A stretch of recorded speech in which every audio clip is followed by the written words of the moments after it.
ஒரு நாளைக்கு எத்தனை வாட்டிங்க நாம் இனிமையான சொற்களை பகிர்ந்துக்கிறோம்? யோசிச்சு பார்த்தோம்னா ரொம்ப கம்மியான அளவில் தான் இருக்கு. ஆனால் அந்த இனிமையான சொற்களோட முக்கியத்துவம் ஒருத்தவங்களோட லைஃபே கூட மாற்றும். பைபிள் ஒரு வசனம் இருக்கு, இனிய சொற்கள் தேன்கூடு போல் ஆத்மாவுக்கு மதுரமும் எலும்புகளுக்கு ஔஷதமும் ஆகும். சாலமன் ராஜா இனிமையான சொற்களை தேன் கூடுக்கு கம்பேர் பண்ணியிருக்காரு. ஏன் அப்படின்னா, தேன் அவ்வளோ சீக்கிரம் கெட்டு போகாது, கெட்டே போகாதுன்னு கூட சொல்லலாம். அதே நேரம் அதோட தன்மை எப்படின்னா, ஒருத்தவங்களுக்கு உள்ளுக்குள்ளே போய் அவங்களுக்கு ஒரு கம்ப்ளீட் ஹீலிங் கொடுக்கும், ஒரு ரிலாக்ஸேஷன் கொடுக்கும்.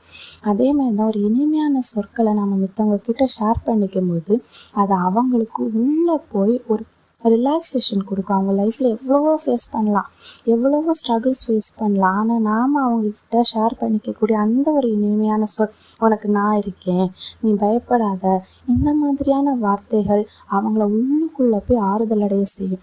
நாம் கூட நிறைய வாட்டி ஏங்கியிருப்போம்ல, நம்ம கூட இப்படியெல்லாம் அன்பாக பேச யாருமே இருக்க மாட்டாங்களா, நம்ம கஷ்டத்தில் நம்ம கூட இருக்க யாருமே இருக்க மாட்டாங்களா, பைபிளில் கூட திகையாதே கலங்காதே இப்படியான வார்த்தைகள் கேட்கும்போது நமக்கு எப்படியாவது ஒரு ஆறுதலாக இருக்குது. அதே மாதிரி தானே மற்றவங்களுக்கு இருக்கும்.